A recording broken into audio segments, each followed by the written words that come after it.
Bismillahirrahmanirrahim. Assalamualaikum warahmatullahi wabarakatuh. Alhamdulillah.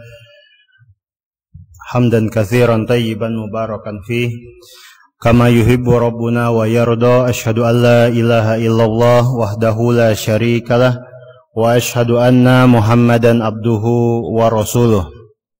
Allahumma salli ala Muhammad wa ala ali Muhammad kama sallaita ala Ibrahim wa ala ali Ibrahim innaka Hamidum Majid. Allahumma barik ala Muhammad wa ala ali Muhammad kama barakta ala Ibrahim wa ala ali Ibrahim innaka Hamidum Majid.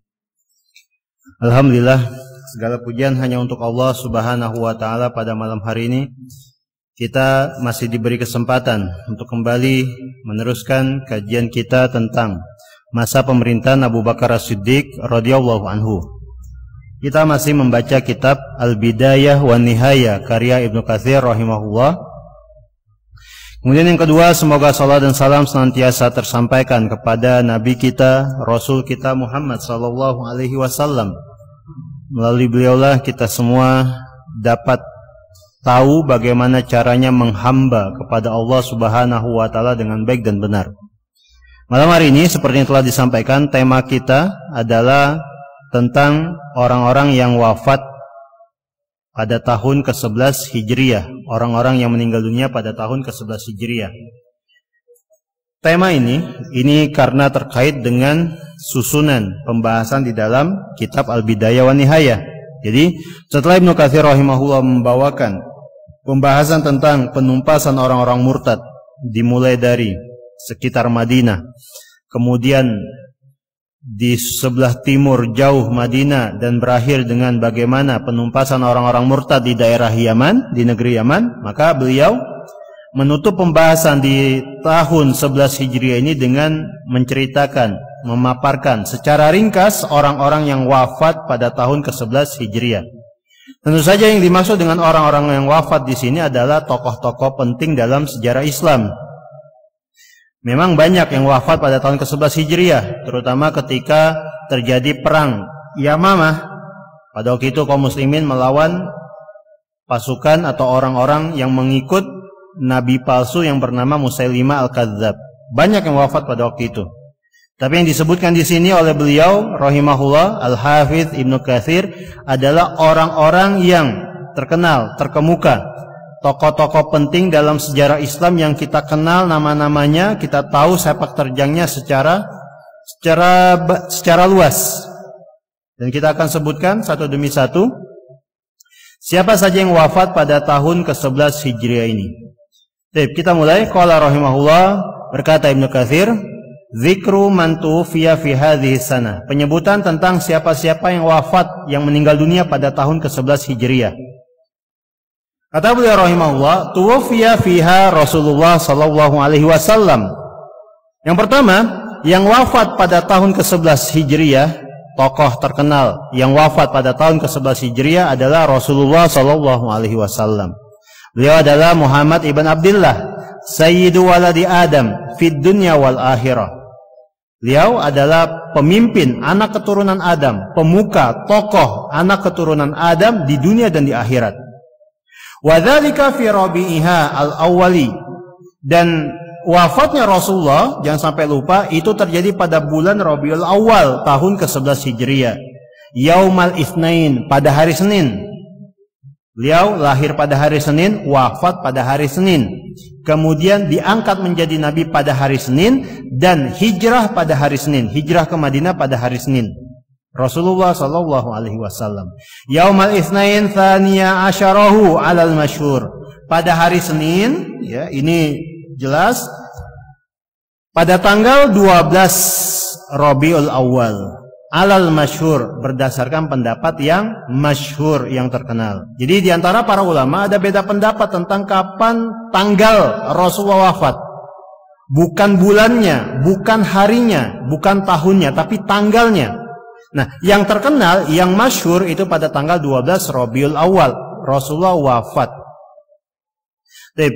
Akan tetapi yang mesti kita catat baik-baik bahwa tanggal Rasulullah wafat Seperti yang tadi kita sebutkan, ada beda pendapat di kalangan para ulama. Ini perbedaan pendapatnya, perselisihan di kalangan ulama tentang tanggal wafatnya beliau ini tidak sedahsyat perselisihan para ulama tentang tanggal lahirnya Rasulullah. Ini yang mesti kita ingat baik-baik. Wa ba'dahu, kemudian kata beliau rahimahullah, kata Ibnu Katsir, wa ba'dahu, setelah wafatnya Rasulullah, bisittati ashhurin alal ashhar, tuwafiyat ibnatuhu Fatimah radhiyallahu anha. 6 bulan setelah Rasulullah wafat, menyusul putri beliau Fatimah meninggal dunia. Wa tukanna bi ummi abiha. Fatimah putri Rasulullah ini berkunyah dengan Ummu Abiha. Fatimah putri Rasulullah dikunyahi dengan Ummu Abiha. Dan inilah yang paling dikenalnya. Ya. Bahkan lebih dikenal daripada sebutan Ummul Hasan, karena beliau radhiyallahu anha punya putra pertama yang bernama Al-Hasan. Seharusnya beliau lebih masyhur disebutnya dengan Ummul Hasan. Tetapi yang ada enggak, Fatimah lebih dikenal dengan kunyah Ummu Abiha. Wa qad kana shalawatullahi wa salamuhu alaihi ahida ilaiha annaha awwalu ahlihi luhuqan bih. Semasa Rasulullah masih hidup, persisnya pada tahun-tahun terakhir Rasulullah hidup di dunia, Rasulullah Shallallahu Alaihi Wasallam pernah mengabari Fatimah bahwasanya Fatimah adalah keluarga Rasulullah yang pertama kali menyusul Rasulullah wafat. Jadi pada waktu itu Rasulullah bercerita kepada Fatimah bahwa pada bulan Ramadan ini malaikat Jibril turun menjumpaiku 2 kali.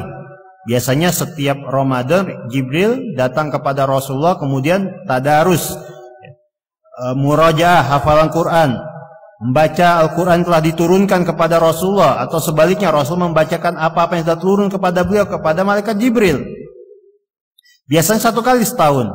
Tetapi pada bulan Ramadan tahun ke-10 Hijriah Jibril turun 2 kali, diceritakan kepada Fatimah. Kemudian Rasulullah menafsirkan maksud kejadian tersebut bahwa sudah dekat ajalku, sudah dekat waktu wafatku. Waktu itu Fatimah menangis.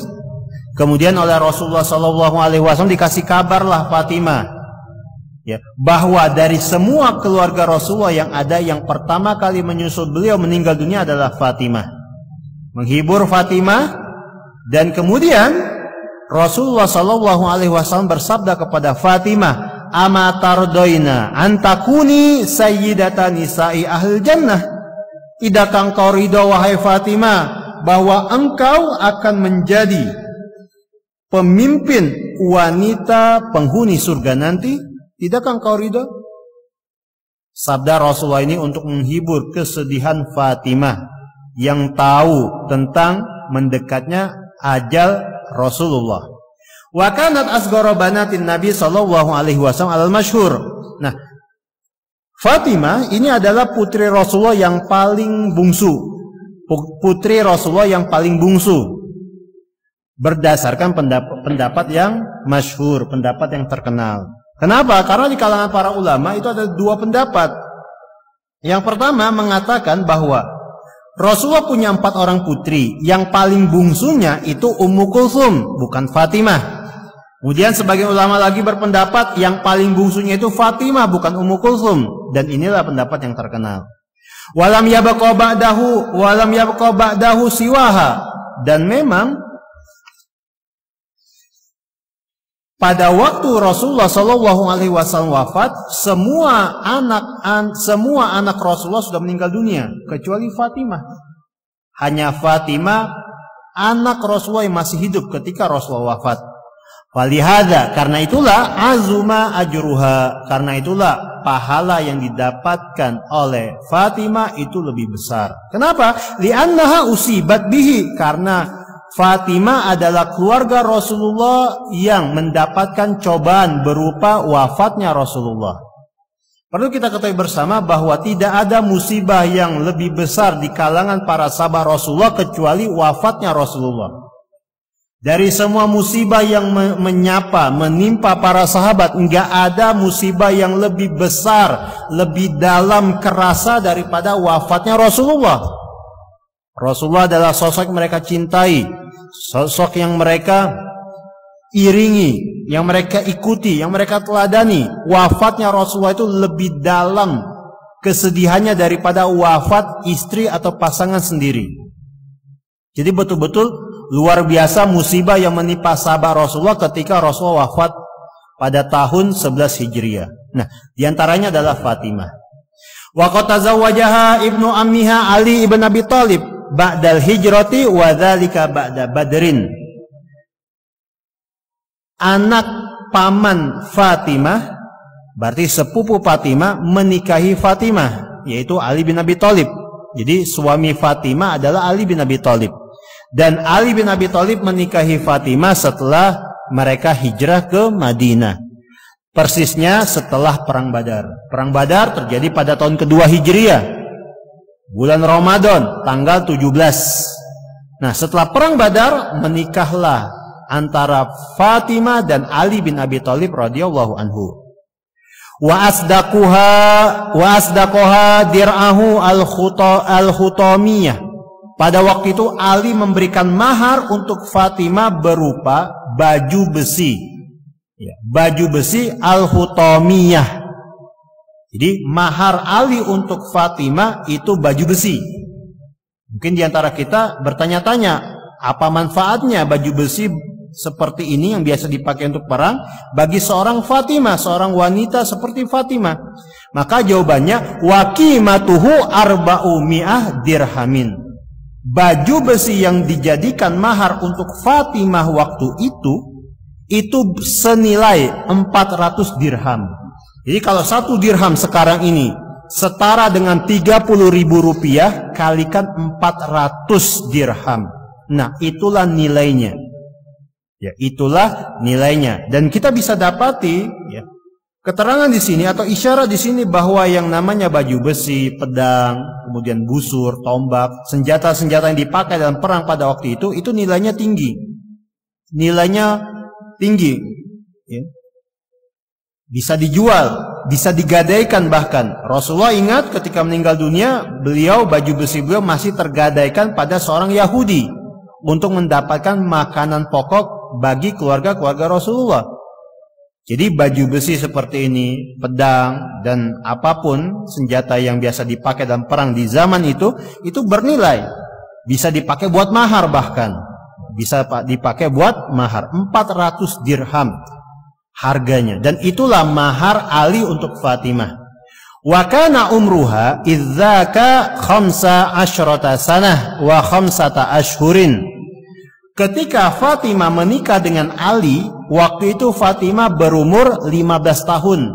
15 tahun lewat 5 bulan. Wa kana Aliyun asanna minha bisitti sinin. Sementara Ali suami Fatimah ketika menikahi Fatimah berumur 6 tahun lebih tua dari Fatimah. Berarti 21 tahun. Ali 21 tahun, Fatimah 15 tahun. Ya. Ali 21 tahun, Fatimah 12 tahun. Ketika Fatimah meninggal dunia pada tahun ke-11 Hijriah, berarti pada waktu itu umur Fatimah sekitar 24 tahun atau 25 tahun. Radhiyallahu anha. Nah, ini yang harus kita ketahui pertama. Rasulullah wafat tahun 11, Fatimah juga tahun ke-11 Hijriah. Walam yatazawwaj 'alaiha hatta matat. Nah, yang mesti menjadi catatan, pada waktu itu Ali bin Abi Thalib ketika beristri Fatimah, ketika Fatimah masih hidup, Ali tidak menikahi seorang wanita pun, tidak berpoligami. Sederhananya itu, tidak berpoligami. Di waktu itu Ali hanya punya istri Fatimah. Setelah Fatimah meninggal dunia, maka Ali pun kemudian menikah lebih dari satu orang istri. Radhiyallahu anhu. Kemudian kita lanjutkan, walamma hadaratha alwafatu awsat ila Asma binti Umais imraati Siddiq an tughsilaha faghassalatha hiya wa Aliyu wa Salma Rafi. Sebelum meninggal dunia, waktu itu Fatimah sebelum meninggal dunia sempat sakit. Sebelum meninggal dunia, Fatimah sempat berwasiat kepada Asma, waktu itu Asma bintu Umais adalah istri Abu Bakar As-Siddiq, juga kepada Ali dan kepada Salma Ummu Rafi untuk memandikan jenazah Fatimah. Wa ma ruya min annaha igtasalat qabla wafatiha wa awsat an la tughassala ba'da dzalika fadha'ifun la yu'awwalu alaih. Nah, adapun yang diriwayatkan bahwa Fatimah dimandikan sebelum meninggal dunia dan berwasiat supaya jangan dimandikan lagi setelah meninggal dunia, maka ini riwayat yang dhaif, tidak usah dipandang, tidak usah dianggap. Jadi memang ada sebagian riwayat yang sampai kepada kaum muslimin bahwasanya Fatimah ketika sakit menjelang ajalnya berwasiat supaya sekarang dimandikan jenazah, sekarang dimandikan dulu. Kemudian setelah meninggal jangan dimandikan lagi karena sudah cukup sebelum meninggal dunia. Maka ini riwayat yang dhaif. Fatimah dimandikan setelah meninggal dunia oleh tadi Ali bin Abi Thalib suaminya, kemudian Asma bintu Umais dan Salma Ummu Rafi. Wa kana allazi shalla 'alaiha zaujuha Aliyun, yang menjadi imam salat jenazah Fatimah adalah suaminya sendiri, suami beliau sendiri Ali bin Abi Thalib. Wa dufinat lailan, Fatimah kemudian dikuburkan di malam hari, sama seperti Rasulullah. Rasulullah dikuburkan di malam hari. Dikuburkan di malam hari. Dalam satu riwayat waktunya di dini hari, hari Rabu. Wa dufinat lailan, adapun Fatimah dikuburkan di malam hari, wa dzalika lailatul tsulatsa, pada malam Selasa. Pada malam Selasa tanggal 3 Ramadan tahun ke-11 Hijriah. Radhiyallahu anha. Kita lanjutkan. Wa mimman tuwfiya fi hadhihi sana Ummu Aiman. Kemudian di antara yang wafat pada tahun ke-11 Hijriah adalah Ummu Aiman. Siapa Ummu Aiman? Hiya Barokah bintu Sa'labah. Ummu Aiman ini namanya adalah Barokah bintu Sa'labah. Ya. Barokah bintu Sa'labah. Siapa beliau? Maulatu Rasulullah sallallahu alaihi wasallam. Beliau ini adalah bekas budak Rasulullah. Warithaha min abihi. Jadi dulu ketika ayah Rasulullah meninggal dunia, nah di antara harta warisan ayah Rasulullah untuk Rasulullah adalah budak perempuan yang dimaksud ini, Barokah Ummu Aiman. Yang namanya budak dulu itu seperti barang, seperti benda, bisa diwariskan, bisa dihadiahkan, bisa dibeli, bisa dijual, bisa dihargakan. Wahadanathu wa huwa shagirun. Pada waktu itu Ummu Aiman adalah sosok wanita yang mengasuh Rasulullah ketika Rasulullah masih kecil. Wa kadzalika ba'da dzalik, begitu juga menemani Rasulullah beranjak dewasa, beranjak remaja dan sampai dewasa. Wa qad a'taqaha wa zawwajaha Ubaidan. Di kemudian hari Ummu Aiman atau Barokah ini dimerdekakan oleh Rasulullah. Kapan persisnya? Dan salah satu kitab Sirah Nabawiyah kita dapat keterangan bahwasanya Rasulullah sallallahu alaihi wasallam memerdekakan Ummu Aiman, membebaskan beliau dari perbudakan ketika Rasulullah menikahi Khadijah. Setelah itu zawwajaha Ubaidan. Setelah itu Rasulullah menikahkan Ummu Aiman dengan seorang laki-laki yang bernama Ubaid. Fawaladat minhu ibnaha Aiman fa'urifat bihi.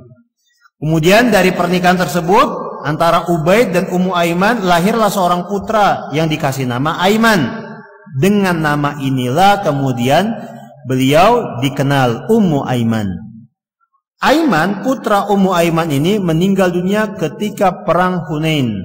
Meninggal dunia ketika perang Taif. Ketika perang Taif pada tahun ke-8 Hijriah. Waktu itu Aiman berada dalam pasukan yang dibawa Rasulullah untuk menaklukkan kota Mekah. Setelah penaklukan kota Mekah, pergi ke Hunain, terjadi perang Hunain, kemudian terjadi perang Taif, meninggal dunia sebagai syahid radhiyallahu anhu. Tsumma tazawwajaha Zaid ibn Haritha maula Rasulillah sallallahu alaihi wasallam fawaladat Usama ibn Zaid. Ummu Aiman sendiri setelah menikah dengan Ubaid ternyata menjanda. Ketika menjanda dilamar oleh Zaid bin Harithah. Zaid bin Harithah ini juga sama, bekas budak Rasulullah, mantan budak Rasulullah. Zaid bin Harithah ini awalnya adalah budak milik Khadijah. Ketika Rasulullah menikahi Khadijah, ya, Rasulullah memerdekakan Ummu Aiman. Khadijah menghadiahkan Zaid kepada Rasulullah. Ingat, seorang budak bisa dihadiahkan. Dihadiahkanlah Zaid kepada Rasulullah. Kemudian setelah tinggal bersama Rasulullah dimerdekakan oleh Rasulullah. Nah, Zaid ini nantinya melamar Ummu Aiman yang telah menjanda. Lahirlah dari pernikahan antara Zaid dengan Ummu Aiman seorang putra yang bernama Usama bin Zaid. Waqad hajarat hijratain ilal Habasyati wal Madinah. Ummu Aiman, pengasuh Rasulullah ini, ikut hijrah 2 kali. Pertama ke Habasyah, yang kedua ke Madinah. Wa kanat minas solihat. Ummu Aiman dikenal sebagai salah seorang wanita salihah. Semasa Rasulullah hidup, Rasulullah SAW sering mengunjungi Ummu Aiman di rumahnya. Wa yaqulu hiya ummi ba'da ummi. Dan Rasulullah sering berkata, Ummu Aiman itu adalah ibuku setelah ibuku.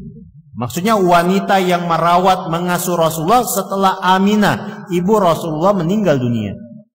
Rasulullah ditinggal wafat oleh ibunya Aminah pada waktu Rasulullah berumur 6 tahun. Berarti betul-betul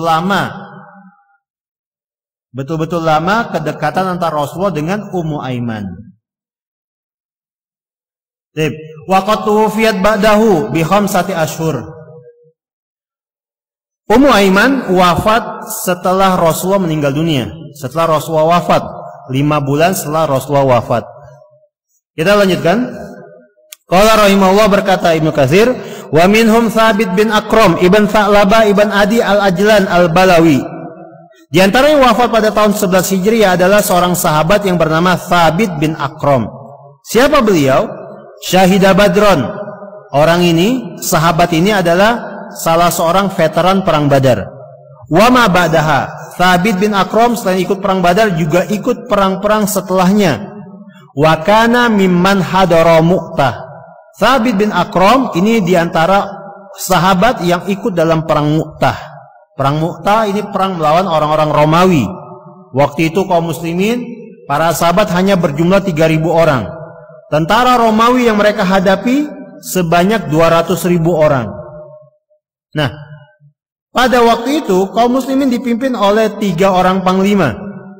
Yang pertama, Zaid bin Harithah, terbunuh. Naik panglima kedua, Ja'far bin Abi Thalib, terbunuh juga. Naik panglima yang ketiga, Abdullah bin Rawaha, terbunuh juga. Ketika 3 panglima ini telah terbunuh, maka Thabit bin Akram, sahabat ini, mengambil bendera perang. Fasallamaha li Khalid ibn Walid. Kemudian bendera perang itu diserahkan kepada Khalid bin Walid. Waqala, dan berkata kepada Khalid bin Walid, anta a'lamu bil qitali minni. Engkau lebih tahu tentang perang daripada aku. Engkau lebih ahli dalam masalah perang daripada aku. Pada waktu itu Khalid bin Walid ketika mendapatkan bendera perang dari Thabit bin Akram, beliau baru saja masuk Islam. Baru beberapa bulan masuk Islam. Artinya apa? Masih mu'allaf kalau bahasa kita. Tetapi apa? Tetapi beliau radhiyallahu anhu, Khalid bin Walid, sudah malang melintang di medan perang yang pernah ada. Beliau sudah banyak makan asam garam, sudah ngelotok tentang masalah perang, bagaimana taktik perang, bagaimana menghancurkan musuh, bagaimana memukul musuh, menghindar, menyelamatkan pasukan dan lain sebagainya. Jadi apa? Diserahkan bendera perang yang tergeletak di tanah itu diambil oleh Thabit bin Akram, dibawa diserahkan kepada Khalid bin Walid. Padahal Thabit bin Akram lebih senior pada waktu itu, sudah lebih dahulu masuk Islam, sudah sering ikut perang bersama Rasulullah. Tetapi apa? Dalam masalah ini diserahkan kepada ahlinya, Khalid bin Walid, meskipun masih baru masuk Islam. Nah, inilah Thabit bin Akram. Kemudian pada tahun ke-11 Hijriah, Thabit bin Aqram ini dibunuh oleh Tulaiha al-Asadi. Tulaiha al-Asadi ini seorang laki-laki yang sempat mengaku-ngaku sebagai nabi setelah Rasulullah. Ketika ditumpas oleh pasukan yang dikirim oleh Abu Bakar As-Siddiq, Tulaiha al-Asadi berhasil membunuh Thabit bin Aqram. Pada waktu itu Thabit bin Aqram bersama sahabat Rasul lainnya yang bernama Ukasha bin Mihsan dibunuh oleh Tulaiha al-Asadi. Setelah diperangi nabi palsu ini, Tulaiha al-Asadi ternyata beliau insaf. Tulaiha al-insaf, tobat dan kemudian masuk Islam kembali, radhiyallahu anhu. Dan Thabit bin Aqram meninggal dunia pada tahun ke-11 Hijriah, dibunuh oleh Tulaiha al-Asadi.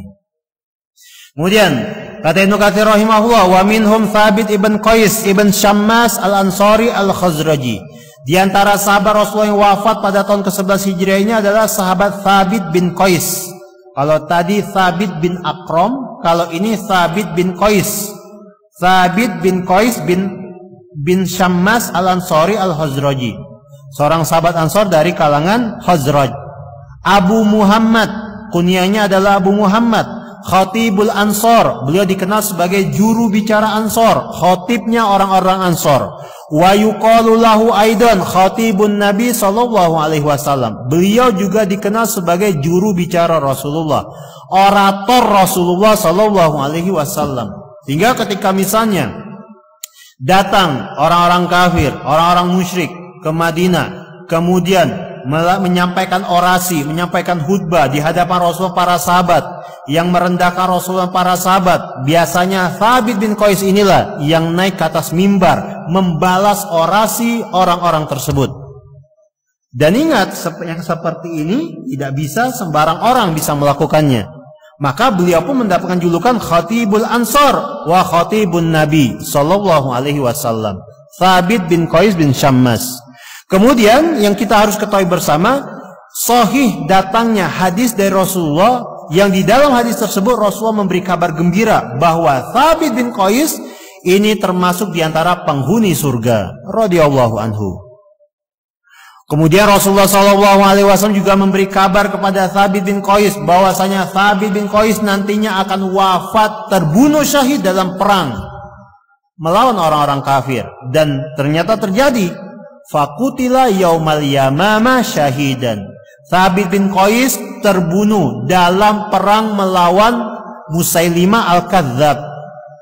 Beliau syahid di perang Yamamah, dan ini pada tahun ke-11 Hijriah. Waktu itu Thabit bin Qais beliau bertugas memegang bendera perang milik orang-orang Ansor. Bahkan disebutkan dalam satu cerita, sebelum meninggal dunia di perang Yamamah, dalam dahsyatnya perang yang begitu rupa, Thabit bin Qais menggali satu lubang setinggi betisnya. Setelah itu beliau masuk ke dalam lubang itu, kemudian ditimbun, lubang itu timbun sehingga kaki beliau, kaki Thabit bin Qais tertanam di dalam tanah, tertanam di dalam tanah setinggi betis. Apa kemudian yang terjadi? Beliau bertahan, beliau melakukan itu untuk bertahan menghadapi banjir serangan musuh. Dan memang sejarah mencatat Thabit bin Qais terbunuh dalam keadaan seperti itu, berdiri tegak dalam perang Yamamah. Anak panah, tebasan pedang, tusukan tombak menerpa tubuhnya, dan beliau terbunuh di perang Yamamah seperti itu. Makanya Rasulullah SAW ketika masih hidup, Rasulullah SAW pernah bersabda tentang Thabit bin Qais, ni'mar rajul Thabit ibn Qais ibn Syammas. Sebaik-baik laki-laki adalah Thabit bin Qais bin Syammas, radhiyallahu anhu. Kita lanjut. Qala rahimahullah, berkata Ibnu Katsir, wa minhum, di antara yang wafat pada tahun ke-11 Hijriah adalah Hazan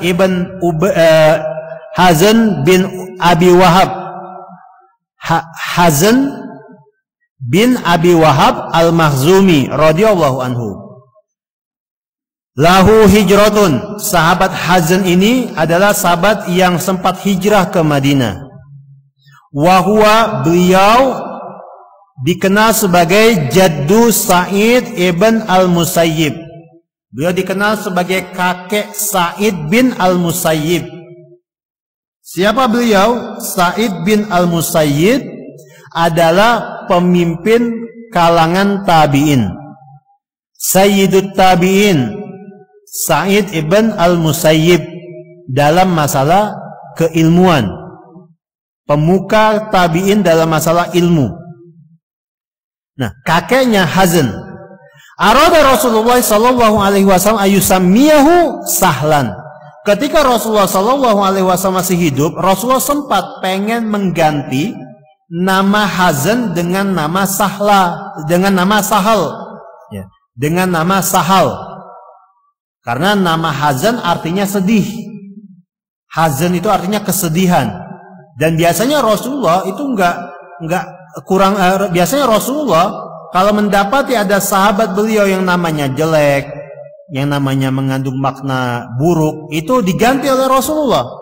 Misalnya contoh Abdurrahman bin Auf, dulunya nama beliau adalah Abdul Ka'bah.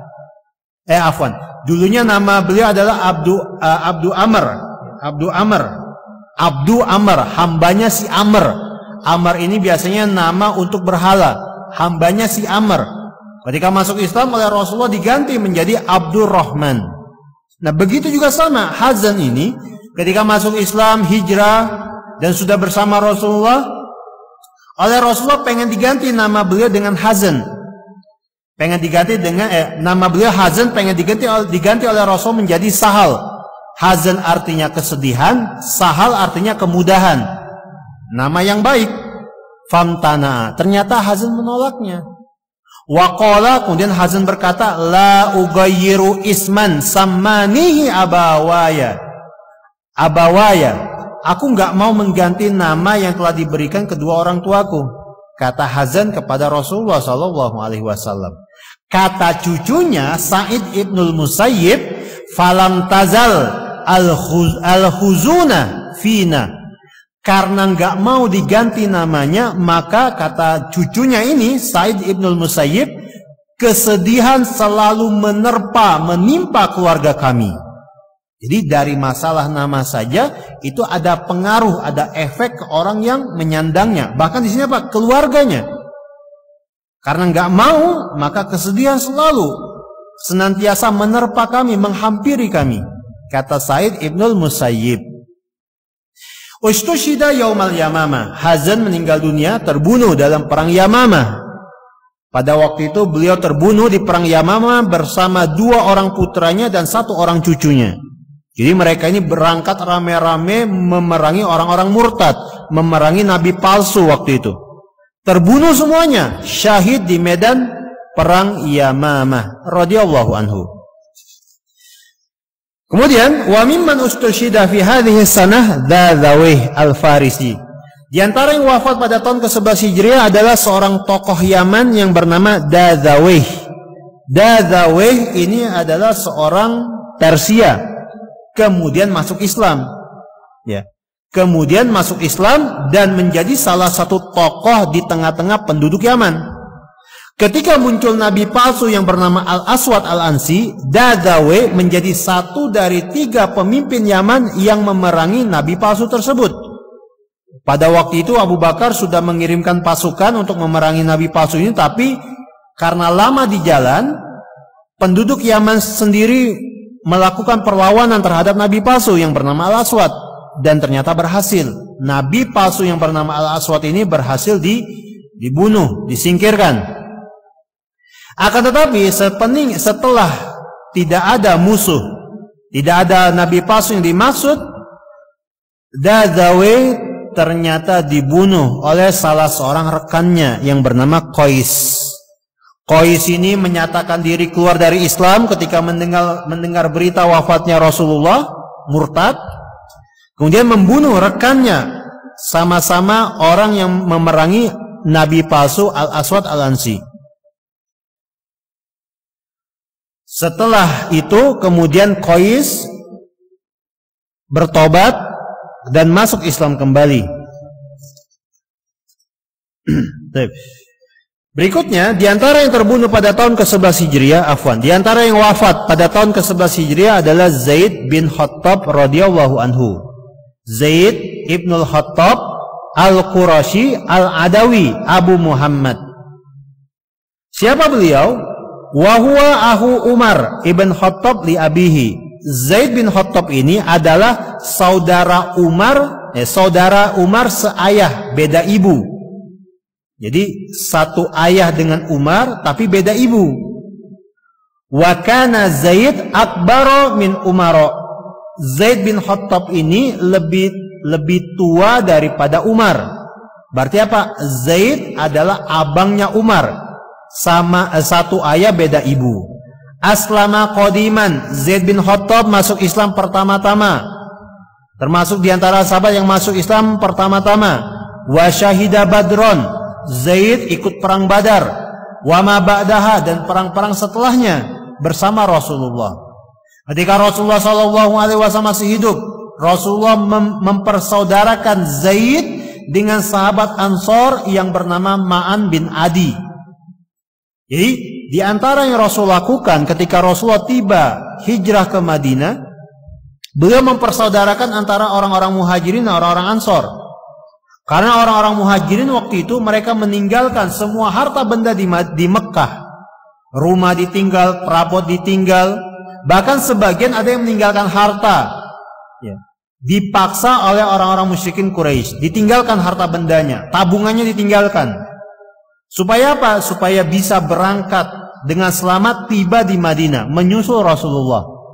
Nah, setelah mereka tiba di Madinah, dan tentu saja bisa kita bayangkan sahabat-sahabat Muhajirin, mereka ini menjadi orang-orang yang gak punya harta benda di Madinah.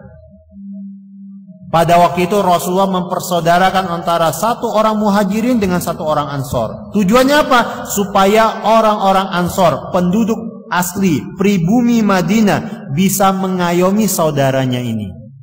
Bisa apa? Menjaga, memberikan tumpangan, memberikan harta benda untuk sementara waktu sampai orang-orang Muhajirin bisa berdiri, mencari nafkah sendiri, mencari uang sendiri, punya penghidupan, bahkan mungkin punya rumah. Oleh Rasulullah sengaja dipersaudarakan seperti itu. Zaid bin Khattab dipersaudarakan oleh Rasulullah dengan sahabat Ma'an al-Ansari. Ternyata dua orang sahabat Rasulullah yang dipersaudarakan ini sama-sama terbunuh di waktu perang Yamamah, perang melawan Musailimah al-Kadzdzab. Wa qad kanat rayatul muhajirina yauma idzin biyadih. Pada waktu perang Yamamah itu, bendera orang-orang Muhajirin ada di tangan Zaid bin Khattab. Perlu kita perhatikan, orang-orang yang ditugasi untuk memegang bendera perang ini bukan sembarang orang. Bukan sembarang manusia. Kenapa? Karena tugasnya memegang bendera perang ini menjadi semacam patokan, semacam tonggak akan keberlangsungan pasukan. Jadi bendera perang itu menjadi pengenal identitas satu pasukan. Ketika bendera perangnya itu jatuh, terinjak-injak, maka biasanya pasukan akan kacau. Mereka kehilangan titik atau poin untuk berkumpul, untuk bertemu, untuk bersama. Dan biasanya kocar-kacir. Kenapa bisa seperti itu? Karena memang zaman itu nggak ada ceritanya seperti sekarang.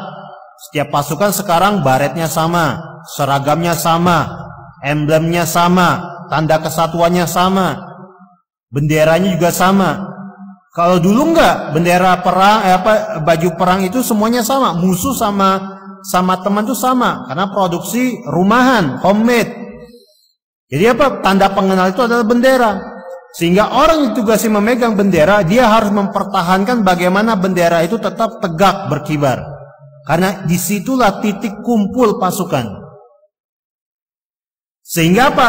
Tugas seorang pemegang bendera itu double. Yang pertama mempertahankan bendera perang, yang kedua mempertahankan diri dari senjata-senjata musuh. Jadi bisa dibayangkan, tangan kiri memegang bendera perang, tangan kanan memegang senjata. Nah, Zaid terbunuh di hari Yamamah, di perang Yamamah dalam keadaan memegang bendera perang orang-orang Muhajirin.